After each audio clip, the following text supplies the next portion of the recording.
Halo, kami dari kelompok 6 pada kesempatan kali ini akan membahas regresi dalam statistik machine learning, teori dan praktik. Apa sih itu regresi? Nah, kita akan ulas secara teori apa itu regresi, terutama regresi linear dan praktiknya dalam software R. Stay tune video ini untuk dapat mengetahui secara teori dan praktik. Apa itu regresi linear? Regresi linear adalah salah satu metode statistik yang digunakan untuk menganalisis hubungan antara variabel dependen dan variabel independen. Variabel dependen disimbolkan dengan huruf Y yang merupakan hasil prediksi, dan X adalah variabel independen yang digunakan untuk memprediksi nilai dari variabel Y.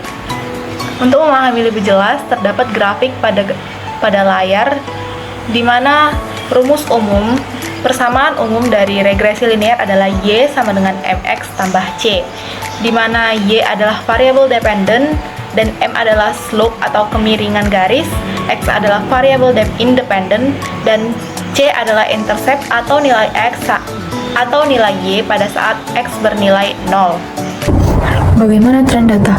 Karena pola penyebaran data berbentuk atau mendekati garis lurus, maka tren data pada regresi ini adalah linear,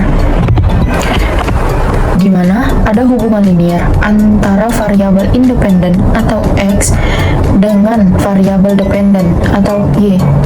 Regresi linear menggunakan garis lurus untuk memodelkan hubungan antara variabel dengan menggunakan rumus Y sama dengan MX ditambah C, di mana slope atau M menentukan kemiringan garis dan intercept atau C adalah titik potong dengan garis sumbu Y. Lalu, apakah ada perkiraan garis lain dari pola? Tentu saja ada. Terdapat beberapa kemungkinan pola garis yang dapat mewakili data dengan tepat. Tujuan regresi ini adalah menemukan garis terbaik yang meminimalkan selisih antara nilai aktual dan prediksi, atau menggunakan metode kuadrat terkecil.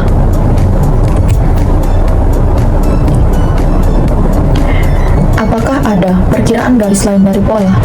Di antara semua garis yang mungkin terbentuk, hanya ada satu garis yang paling tepat dalam model dikenal sebagai garis best fit. Garis ini merupakan model linear yang memperkirakan hubungan antara dua variabel kuantitatif pada diagram pencar tersebut yang paling dekat dengan titik data.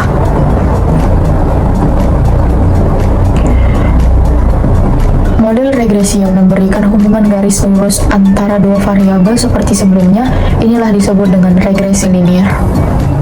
Regresi linear memilih salah satu garis terbaik dari berbagai kemungkinan untuk mewakili hubungan antar variabel dalam data. Sebagai gambaran awal, coba kalian bandingkan gambar diagram pencar di atas. Pada bagian kiri, kita dapat mengetahui diagram pencar menggunakan garis berwarna merah, dan pada bagian kanan, diagram pencarnya menggunakan garis berwarna biru. Coba kalian bandingkan, terlihat berbeda kan gambarnya? Pada garis merah, yaitu diagram bagian kiri, terlihat beberapa data menjauh dari garis merah. Titik-titik data terdapat di bawah garis. Sedangkan pada garis biru, yaitu diagram pencar bagian kanan, terlihat garisnya relatif dekat, serta titik-titik data menyebar rata di sekitar garis. Nah, dari sini kita dapat kesimpulan bahwa garis biru lebih baik dalam menggambarkan hubungan antar variabel dibandingkan dengan garis merah. Inilah konsep best fit model yang akan digunakan di regresi linear, terutama regresi linear sederhana. Nah, tadi kan kita udah tahu regresi linear sederhana yang paling tepat menggunakan diagram pencar pada bagian kanan, yaitu garis biru. Berdasarkan garis regresi linear sederhana tersebut, kita sudah dapat memprediksi suatu nilai lama durasi dengan pangsilannya pada waktu tertentu. Nah, inilah konsep dasar dalam metode regresi linear. Gambarannya tadi kan udah nih. Kita lanjut ke rumus regresi linear sederhana. Adapun rumus yang digunakan pada regresi linear sederhana tertera pada layar. Nah, teman-teman sudah paham tidak sampai sini? Kalau mau lebih paham lagi, mari kita lanjut ke contoh soalnya. Untuk contoh soal, misalkan diberikan 10 data nilai ujian matematika mahasiswa saat di SMA dan data nilai ujian akhir semester mahasiswa mata kuliah kalkulus pada semester pertama. Apakah ada hubungan antara nilai ujian matematika mahasiswa saat di SMA dengan nilai akhir ujian mahasiswa pada mata kuliah kalkulus? Untuk menyelesaikan soal tersebut, kita akan menggunakan regresi linear sederhana untuk menganalisis hubungannya. Di sini kita misalkan X adalah nilai ujian matematika saat di SMA dan Y adalah nilai UAS mata kuliah kalkulus pada semester pertama mahasiswa. Nah, untuk datanya itu bisa kita lihat seperti pada tabel di layar. Selanjutnya, kami akan menggunakan bantuan software RStudio yang akan dijelaskan oleh teman kita, Nita. Nah, untuk menyelesaikan contoh kasus yang tadi, kita dapat menyelesaikannya dengan bantuan RStudio. Nah, langkah pertama yang dapat kita lakukan yaitu memasukkan nilai X dan Y-nya. Untuk nilai X-nya, kita menuliskan X sama dengan C. Untuk nilai X-nya itu yang pertama ada 45, 68, 56, 78, 70, 85, 90, 58, 86, 75, 80, dan 64. Nah, setelah itu kita memasukkan nilainya. Y-nya sama dengan C 60, 72, 66, 80, 78, 90, 90, 68, 94, 82, 86, lalu yang terakhir 72. Nah, setelah kita menginput nilai X dan Y-nya, untuk mengetahui jumlah data yang ada di X dan Y, kita menuliskan fungsi seperti ini, length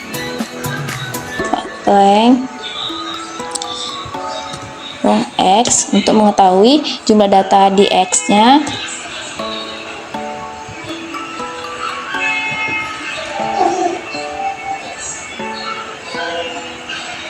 Ini untuk mengetahui nilai jumlah data di Y-nya. Nah, jika kita mengeran ya nilai untuk mengecek jumlah data di X-nya, kita dapat melakukan run. Nah, kita mengetahui bahwa jumlah data di X itu ada 12, kemudian jumlah data di Y itu juga ada 12. Nah, selanjutnya jika kita ingin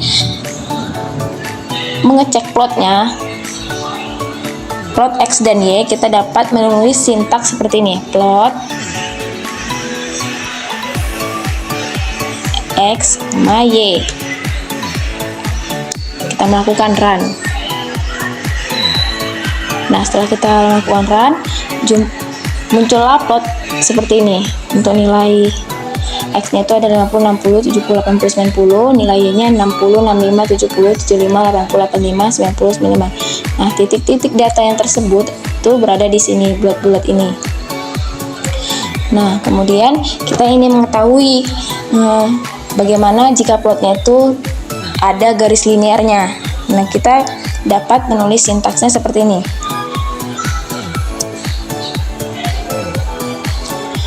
Sebelumnya, jika kita ingin melakukan keterangan, kita dapat menggunakan simbol pagar. Simbol pagar itu untuk menunjukkan keterangan yang akan kita lakukan.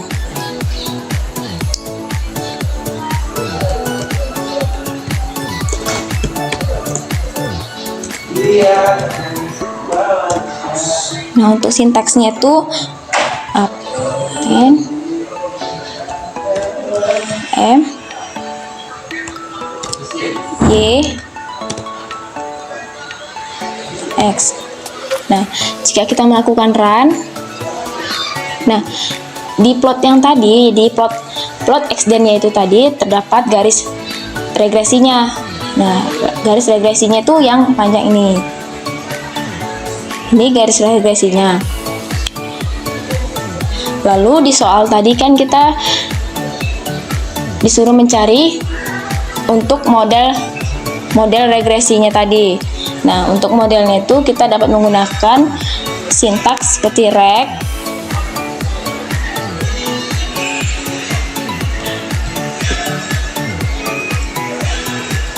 lm, y,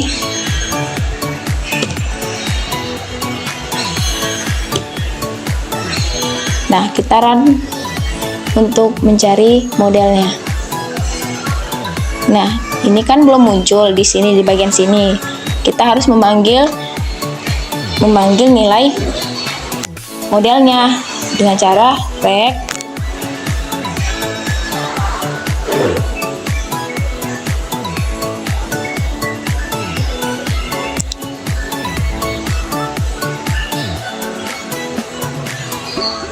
Nah, setelah kita memanggil nilai regresinya, nah terdapat bahwa interceptnya itu ada 23,7015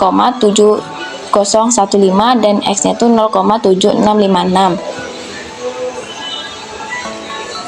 Setelah kita mendapatkan nilai modelnya, kita dapat mencari nilai samarinya. Samari dengan reg.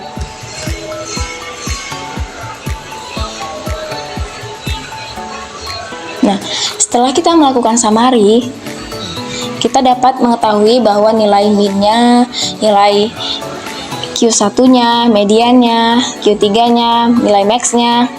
Terus kita juga mengetahui nilai intercept-nya, standar error, terus p-value-nya. Nah, dari sintaks berikut kita dapat mengetahui bagaimana plot yang terbentuk dan model regresinya. Untuk penjelasan yang lebih lanjut nanti akan dijelaskan oleh teman saya Aulia Kusuma Putri. Nah, di sini kita punya scatterplot dari hasil RStudio yang sudah dijelaskan oleh Anita tadi. Scatterplot ini akan membantu kita untuk membandingkan antara nilai ujian matematika mahasiswa saat di SMA dengan nilai ujian akhir semester mahasiswa pada mata kuliah kalkulus. Pertama, kita lihat scatterplot yang di sebelah kiri. Grafik ini menunjukkan hubungan antara dua variabel, yaitu nilai ujian matematika saat di SMA, yaitu variabel X-nya, dan nilai ujian akhir semester mahasiswa, yaitu variabel Y. Jika kita perhatikan, pada grafik ini titik-titiknya cenderung menyebar, tetapi ada sedikit pola yang menunjukkan bahwa semakin tinggi nilai ujian matematika mahasiswa saat di SMA, maka nilai ujian akhir semester mahasiswa juga cenderung meningkat. Namun, hubungan ini tidak terlalu kuat karena titik-titiknya tidak membentuk garis lurus yang jelas. Nah, sekarang kita lihat scatterplot yang di sebelah kanan. Grafik ini mirip dengan yang pertama, tetapi di sini sudah ditambahkan garis regresi linear sederhananya. Untuk garis regresi linear ini membantu kita dalam memahami hubungan antara kedua variabel. Bisa kita lihat bahwa garisnya naik ke atas, artinya hubungan positif antara nilai ujian matematika mahasiswa saat di SMA dengan nilai ujian akhir semester mahasiswa pada mata kuliah kalkulus. Artinya apa?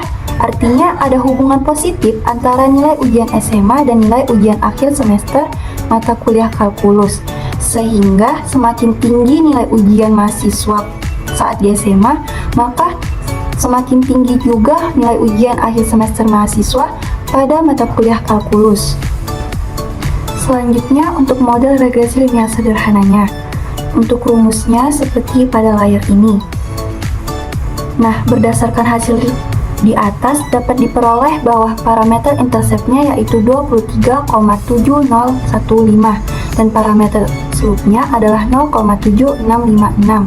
Sehingga persamaan regresi yang bisa dibentuk yaitu Y topi sama dengan 23,7015 ditambah 0,7656.